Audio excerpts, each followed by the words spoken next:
Hi everyone, this is Danai, and today we will be talking about one of the Hanon exercises. I've previously made a video on Hanon exercises, but I picked a different one, and today we're going to talk specifically about Hanon exercise number 7, and I'm going to show you how I practice it and what I watch out for when I play it.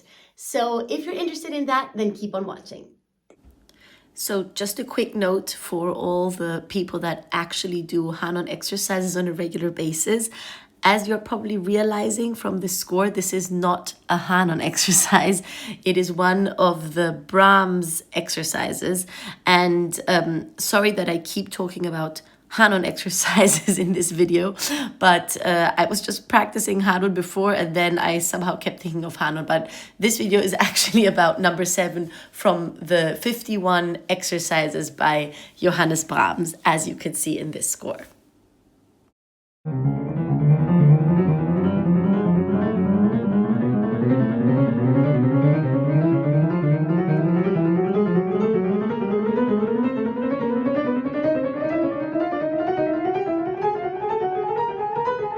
So this exercise focuses on chromatic scales, however, not with the conventional fingering, just very little sections, and you play it with all the 5 fingers. So it really is about finger independence, and also it focuses on very small distances. Because you're playing the chromatic scale with all 5 fingers, it's all happening in a very narrow space, which means that you really have to use minimal movement in order to be efficient and in order to not be in the way.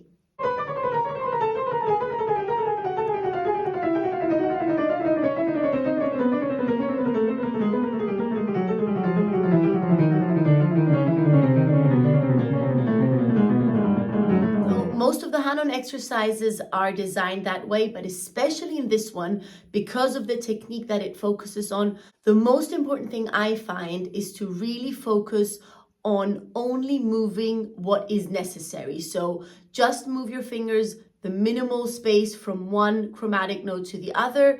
And when you're not playing, those fingers, try to rest them completely or as much as possible. Try not to raise them too high to avoid this, but really just do this type of a movement and try to be as efficient as possible. So first I will play through the exercise slowly.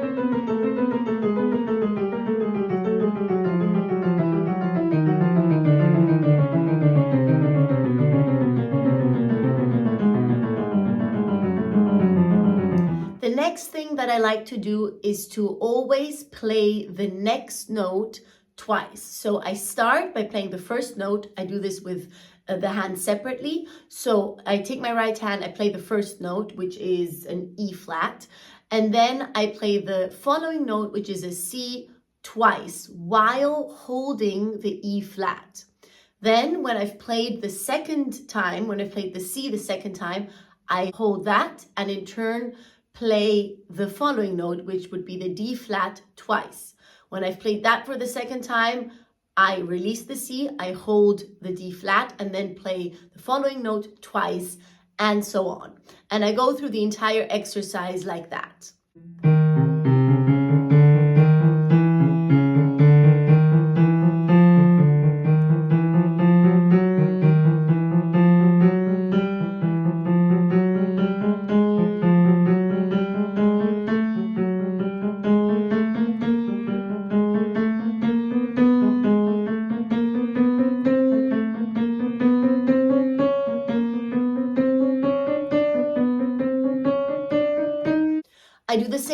the left hand. And what this exercise does is it really focuses on the independence of each finger. The difficulty in this exercise usually is with the third, fourth, and fifth. These are the ones that are harder to get independent from each other. So you really want to make sure that when you get into that moment where you're playing 3, 4, 5 in the chromatic scale, that those really work independently from each other and are very active, and that you are consciously giving individual commands to each of those fingers.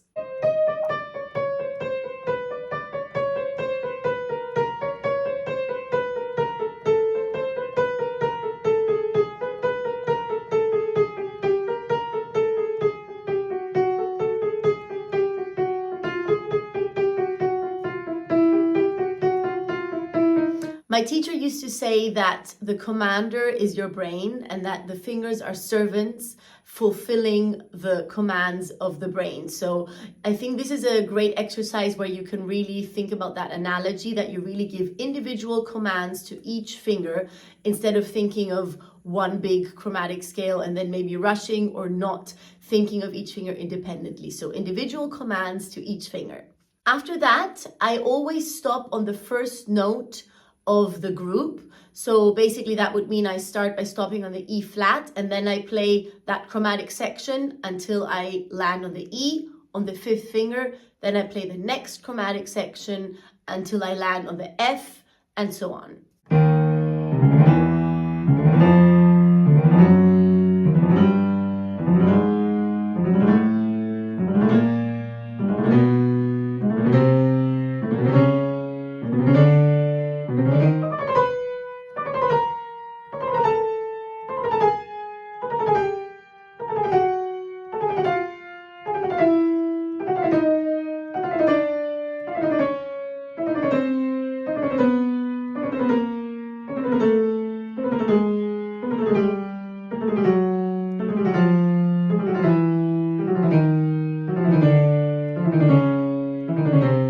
Another thing I want to point out is the hand position. Try not to be too high, because sometimes, and I think that's a mistake, you might think, oh, there's so much going on, I have to lift my wrist.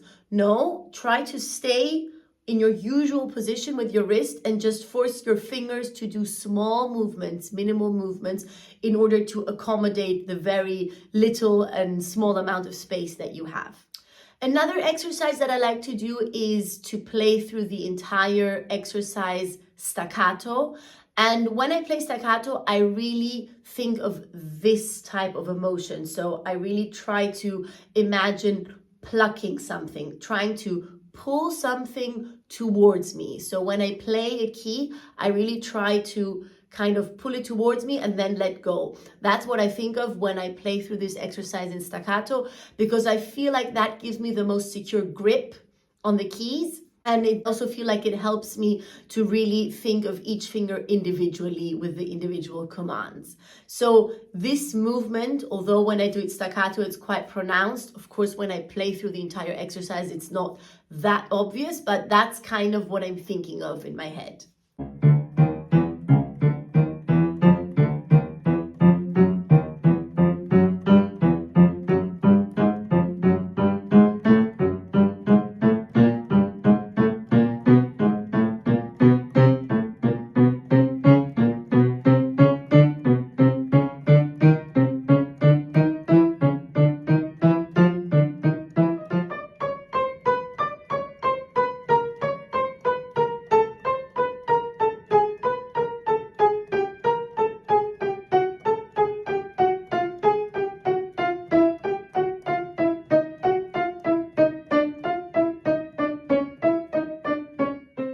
And then finally, in the end, I play through the entire exercise in tempo.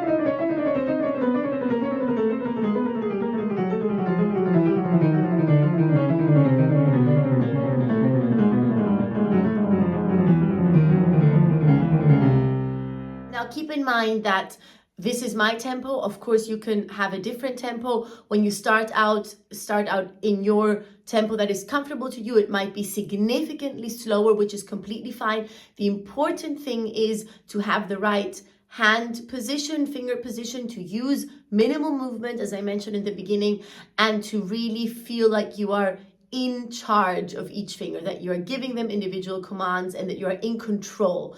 And then once you feel that you're in control in the tempo that you're playing, then you can raise the speed and go faster and faster until you arrive at the final tempo. I think that this hand-on exercise is a nice one for finger independence, a nice one to warm up your fingers a little bit when you're at a new piano or just in the morning in your warm-up routine. Let me know if you also do hand-on exercises, and if yes, if you do this one or if you usually go to other ones. I will be very interested to read your comments. And if you enjoyed this video, please leave it a like and subscribe to my channel. And I will see you again in my next video. Bye!